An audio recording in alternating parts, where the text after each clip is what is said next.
১৯৮০-র দশকে জামায়াত ইসলামী ও তার ছাত্র সংগঠন ইসলামী ছাত্র শিবির যথেষ্ট শক্তি সঞ্চয় করে। ছাত্র শিবির বিভিন্ন শিক্ষা প্রতিষ্ঠানে তৎপর হয়। জামায়াত ও শিবিরের সঙ্গে অন্যান্য সংগঠনের দ্বন্দ্ব সংঘাত লেগেই ছিল। জামায়াত শিবিরের বিরুদ্ধে অভিযোগ উঠে তারা একাত্তরের মতোই নৃশংস হয়ে উঠছে এবং বিভিন্ন জায়গায় প্রতিপক্ষ সংগঠনের নেতাকর্মীদের উপর চড়াও হচ্ছে। ১৯৮৮ সালের ১১ নভেম্বর সাপ্তাহিক বিচিত্রায় জামায়াত শিবিরের সাম্প্রতিক নৃশংসতার খতিয়ান শিরোনামে শামসুদ্দিন আহমেদ ফরিদপুরীর একটি অনুসন্ধানী প্রতিবেদন প্রকাশিত হয়। তাতে দেখা যায় তারা দেশের বিভিন্ন স্থানে অনেক হত্যাকাণ্ড ঘটিয়েছে।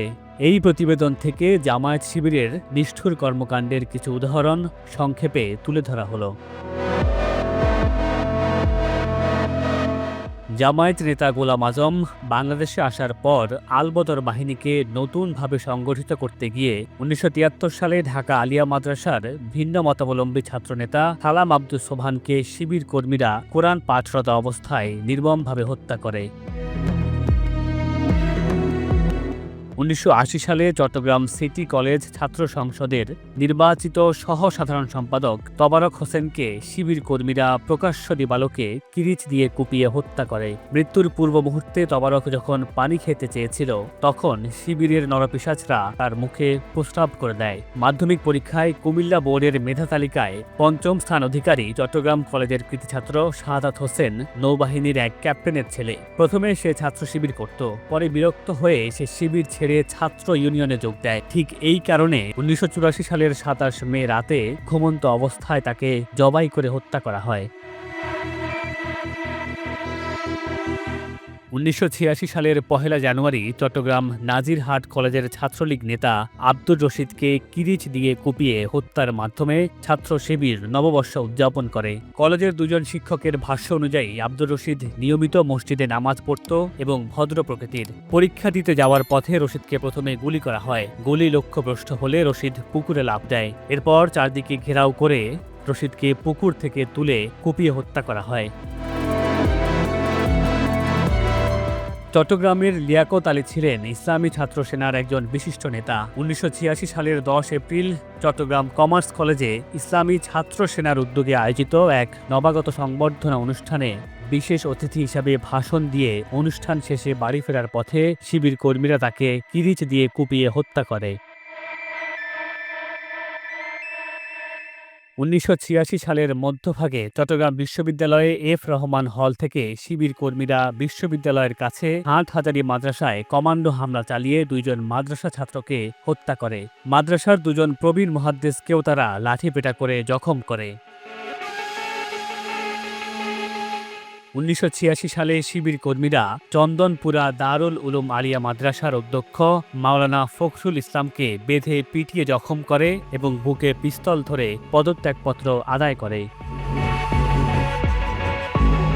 চট্টগ্রামের ইসলামী ছাত্রসেনা কর্মী রফিককে শিবির কর্মীরা ১৯৮৬ সালে হত্যা করে। এই হত্যাকাণ্ডের মূল কুশীলব হচ্ছে চট্টগ্রামের অসংখ্য ফৌজদারি মামলার আসামি পলিটেকনিকের শিবির সেনাপতি রেজাউল বারী। ১৯৮৬ সালের ২৬ নভেম্বর চট্টগ্রাম বিশ্ববিদ্যালয়ের ছাত্রনেতা আব্দুল হামিদকে শিবির নেতা আমির হোসেন এবং তার সহকর্মীরা সালাম আলাইকুম বলে গুলি করে ধরাশয়ী করে। তারপর তার হাতটি ইটের উপর রেখে কিরিচ দিয়ে কেটে বিচ্ছিন্ন করে এবং ওই কাটা হাতটি কিরিচের উপর গেঁথে বিজয় মিছিল করে। এরপর বহিরাগত সশস্ত্র কর্মী বাহিনী নিয়ে একযোগে সবগুলো ছাত্রাবাসে সশস্ত্র হামলা চালিয়ে বিভিন্ন সংগঠনের শতাধিক কর্মীকে আহত করে। ১৪ জন ছাত্র গুরুতর আহত অবস্থায় চট্টগ্রাম মেডিকেল কলেজ হাসপাতালে ভর্তি হয়। আব্দুল হামিদ ও জসিমকে বিশেষ বিমানযোগে ঢাকার পঙ্গু হাসপাতালে আনা হয়। হামিদ একটি হাত ও একটি চোখ হারায়। জসিমও চিরদিনের জন্য পঙ্গু হয়ে যায়। ১৯৮৮ সালের ৩১ মে রাজশাহী মেডিকেল কলেজের ৫ম বর্ষের ছাত্র বাংলাদেশ ছাত্র মৈত্রীর কলেজ শাখার সভাপতি জামিল আখতার রতনকে জামায়াত শিবির পূর্ব পরিকল্পনা অনুযায়ী ১২টা ১০ হত্যা করে। চাইনিজ কুড়াল, কিরিচ ও ইট দিয়ে রতনকে মাথায় আঘাত করার পর তার মৃত্যুর ব্যাপারে নিশ্চিত না হওয়া পর্যন্ত শিবির কর্মীরা অপেক্ষা করে। এর আগে ২৯ মে রাতে ইন্টার্নি ডাক্তার গৌতম চৌধুরীকে কুড়াল দিয়ে আঘাত করে।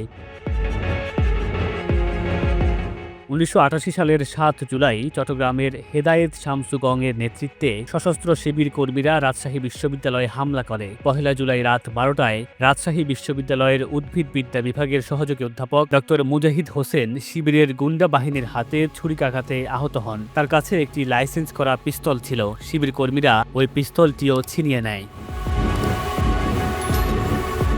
1988 সালের 24 সেপ্টেম্বর সিলেটে জামায়াত শিবিরের আক্রমণে মনির ও তপন নিহত হয়। আরেকজন জুয়েল একটি ভবনের ছাদে আশ্রয় নেয়। জামায়াত শিবিরের কর্মীরা তাকে ধাওয়া করলে জুয়েল পাশের ছাদে যাওয়ার জন্য লাফ দেয় এবং পা ফসকে পড়ে মারা যায়। তারা তিনজনই ছাত্রলীগের কর্মী ছিলেন। এগুলো ছাড়াও আরও অসংখ্য হত্যাকাণ্ডের সঙ্গে শিবিরের জড়িত থাকার প্রমাণ ছড়িয়ে ছিটিয়ে আছে সে সময়কার গণমাধ্যমে।